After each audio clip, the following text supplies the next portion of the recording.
Bonjour, donc c'est vidéo 9. Je m'appelle Julie, je suis sophrologue diplômée, praticienne en EFT clinique et une grande fan de la thérapie d'acceptation et d'engagement. Et là aujourd'hui, je vais vous parler d'une autre barrière. C'est pas la dernière, mais ça va être la dernière avant que je vous présente la pratique, parce que je pense qu'il est moment d'en parler. Et c'est un peu lié. Et le thème est grand, donc j'ai décidé de le diviser en deux, de faire deux vidéos. Mais la deuxième vidéo donc la suite, va commencer à se focaliser sur la pratique journalière. Et voilà. Donc, le thème aujourd'hui, c'est la direction de notre attention focalisée. Donc, c'est-à-dire où je mets mon énergie, où je dirige mon attention. Alors, malheureusement, trop souvent, je me focalise sur mes symptômes, sur mes sensations physiques que je n'aime pas. Je me crispe je rentre en conflit avec, et toute mon énergie part dans cette direction-là. Pourtant, ça se comprend, je sais, car c'est très difficile à vivre tout ça. Et en plus, parler de ça, trop parler de ça, c'est facile à faire parce qu'on a envie de partager ce qu'on vit avec nos proches, nos amis, la famille. On a besoin de parler de ça. Et c'est très bien aussi pour nous de partager ce vécu. Et surtout, ça fait du bien de parler avec les gens qui connaissent. Donc, je suis membre de quelques groupes sur Facebook et ça fait du bien. On se sent soutenu et entendu. Donc, je ne dis pas qu'on ne devrait pas du tout orienter notre regard vers tout ça. C'est logique et ça se comprend, mais à un moment donné, il faut comprendre que le fait d'être trop focalisé dessus ne nous aide pas à avancer. Mon kiné vestibulaire, même hier, avant-hier, me disait m'expliquait, c'est logique, que les gens qui n'ont pas du tout ce genre de problème ne pensent pas du tout à leur équilibre ou leur marche. Et pour lui et pour nous un peu, c'est notre but ultime, c'est de pouvoir marcher et avoir un équilibre sans y penser. Pas du tout. Parce que pour les gens normaux, ça se fait naturellement sans y penser. Mais c'est super dur, je comprends. Si on nous dit de ne pas penser à quelque chose, c'est là où on va penser qu'à ça. Si là je vous disais, je vous interdis de penser à la porte d'entrée de votre maison, de sa couleur, sa forme, où se trouve la poignée. J'imagine que là, vous êtes en train de penser à votre porte d'entrée de la maison. Mais moi, comme vous, j'avoue, je suis plus ou moins focalisée sur mes sensations physiques. Beaucoup moins qu'auparavant, mais c'est toujours présent et je fais toujours ce travail sur moi. Et le problème, c'est que quand on dirige notre attention donc, vers nos symptômes, vers nos sensations, le cerveau va comprendre qu'on y prête beaucoup d'attention et en plus rempli d'émotions désagréables comme la peur, l'anxiété, la panique, la frustration, la colère. Donc, il va voir que je suis focalisée sur ça, remplie de ces émotions négatives, et il va l'interpréter comme si c'était un danger réel. Donc, le cerveau émotionnel est sollicité le fameux petit singe dont j'ai parlé dans une autre vidéo. Mais en vrai, ça s'appelle le système limbique et plus particulièrement l'amygdale. C'est pas les amygdales d'ici, ça s'appelle donc l'amygdale. C'est une partie de notre cerveau émotionnel. Enfin, c'est notre... Voilà. Et l'amygdale sert de sentinelle au danger. Donc, c'est en anglais, je suis désolée, mais l'amygdala en anglais. Et c'est là. Donc, ça fait partie du système limbique. C'est un petit peu comme le petit singe dont je vous ai parlé l'autre jour. Et il sert de sentinelle au danger. Donc, à la base, c'était pour nous protéger des dangers physiques, réels. Mais malheureusement, de nos jours, dans le monde où on vit, on est confronté plutôt à des dangers psychologiques. Hein. Nous tous, le travail, le stress, les enfants, les bouchons, les disputes, les tensions familiales. Donc, pour revenir à l'amygdale, il devient hyper vigilant à nos sensations à cause de cette direction de mon regard. Il se dit, elle a le regard dirigé dessus, donc c'est dangereux. J'imagine un peu comme ça. Qu'est-ce qui se passe? Un sentinelle au danger. Donc le fait que le cerveau reste focalisé sur les sensations physiques désagréables va les rendre plus visibles à nos yeux. Le cerveau émotionnel comprend qu'on y prête beaucoup d'attention et c'est là où ça devient compliqué car il aura du mal à les filtrer comme les autres personnes le font qui n'ont pas de problème de ce genre. Et pour qu'une sensation corporelle arrive au cortex de façon fluide, en passant par toutes les étapes de filtrage, par les différentes parties du cerveau.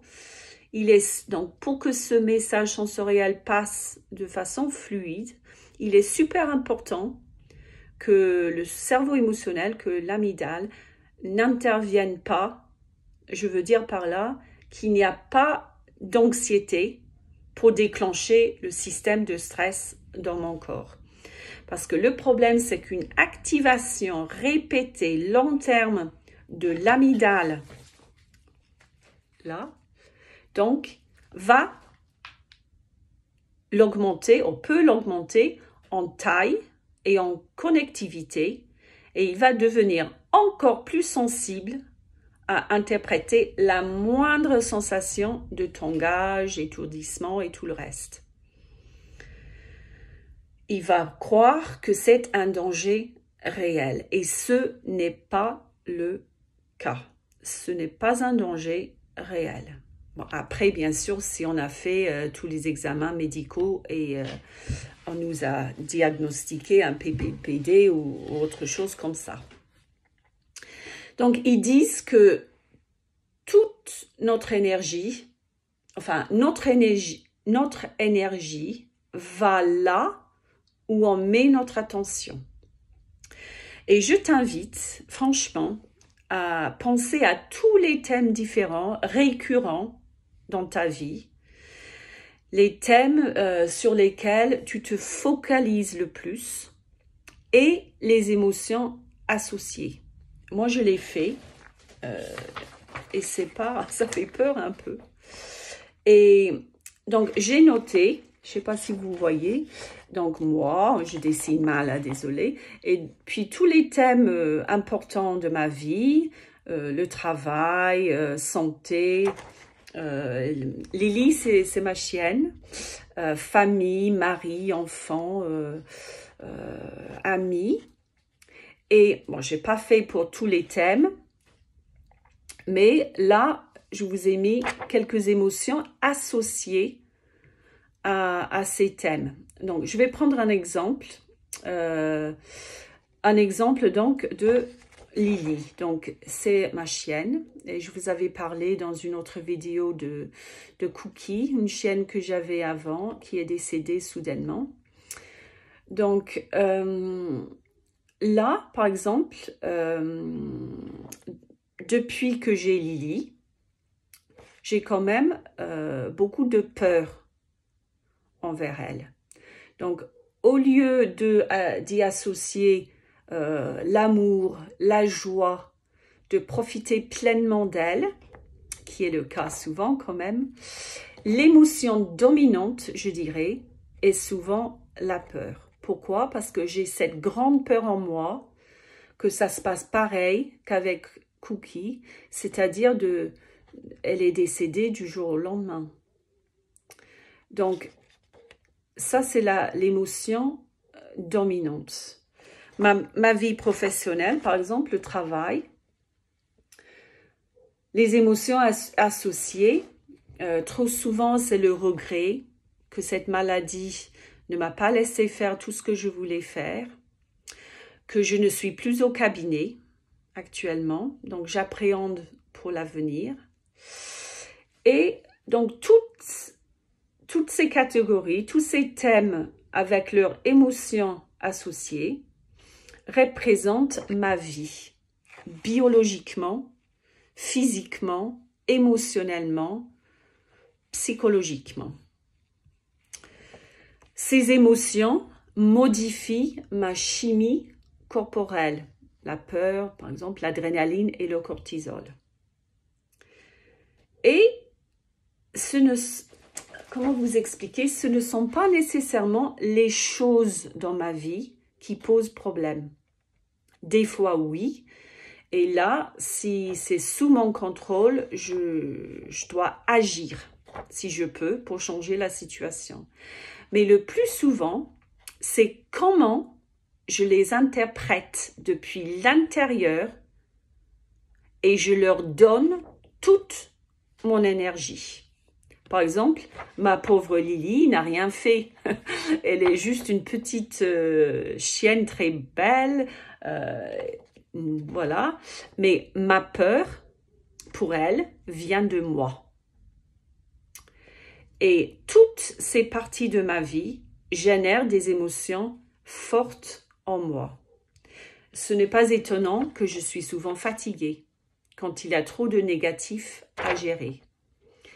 Et à force, le thème santé, voilà, et toutes les émotions associées, comme la peur, l'anxiété, mon regard négatif envers mon corps, m'épuisent. Mon corps lui-même est devenu source de souffrance. Et la bonne nouvelle, c'est que ça veut dire que si je change de regard depuis l'intérieur, si je change mon regard depuis l'intérieur, ça va changer les émotions associées et je vais pouvoir reprendre l'énergie du programme, on va dire. Je ne peux pas contrôler mes pensées, mais je suis capable de réorienter mon attention. Et je vais vous montrer l'exemple, je l'ai fait vite fait. Donc Lily, au lieu d'être la peur et j'appréhende la suite, est-ce qu'elle va être malade et tout ça, là j'ai quand même marqué la joie, l'amour, les jeux dans le jardin, divertissement, ça change beaucoup. Pour le travail, j'ai noté, difficile à lire et vous montrer en même temps, la satisfaction, l'enthousiasme, je me sens mieux alignée avec mes valeurs, passionnée, ça change beaucoup. Et là, pour la santé, avoir la foi en moi et en mon corps, que ça peut aller mieux. Des sensations positives, la relaxation, la détente et mon corps qui devient, grâce à tout ça, une source de plaisir pour contrebalancer. Donc voilà, le travail par exemple, c'est vrai que c'est quelque chose qui me... je cogitais tout le temps, tout le temps. J'étais vraiment, qu'est-ce que je fais? Je suis plus au cabinet. Et au lieu de ça, donc, maintenant, je pense à mes enregistrements. J'ai trop hâte de les préparer, de les enregistrer. Là, je vais parler de la sophrologie, mais j'ai trop hâte aussi de vous transmettre le protocole de l'EFT. Tout ça me rend heureuse, satisfaite de ma journée et ça me change entièrement, physiquement, émotionnellement et psychologiquement. Juste pour vous donner un autre exemple, avant j'appréhendais beaucoup la douche. Mes symptômes étaient très intenses sous la douche. Je ressentais des sensations de panique et je devais carrément tenir quelque chose souvent pour peur que ça tangue. Donc j'étais remplie de pensées anxiogènes. Mais l'autre jour, j'ai remarqué que le moment sous la douche était devenu un moment de réflexion plutôt, où je pensais à ma journée et ce que j'allais faire. Comme je vais beaucoup mieux, je pense que j'ai retrouvé un peu d'enthousiasme pour la journée et donc c'était devenu un moment agréable à passer un peu dans mes pensées pour la suite de la journée. Et j'ai remarqué que je n'étais plus du tout prise par mes symptômes sous la douche. Mon énergie sous la douche était ailleurs. Et maintenant, franchement, je n'appréhende plus du tout la douche. C'est énorme ce changement. Et c'est justement grâce à une réorientation de mon regard. Et la solution à tout cela, donc comment on fait pour réorienter notre attention vers autre chose? Je vais faire comme dans les vraies séries, et je vais vous dire à très vite pour la prochaine vidéo, parce que la deuxième, c'est là où on va vraiment se focaliser sur ce qu'on veut et principalement la pratique journalière. Allez, courage à tous!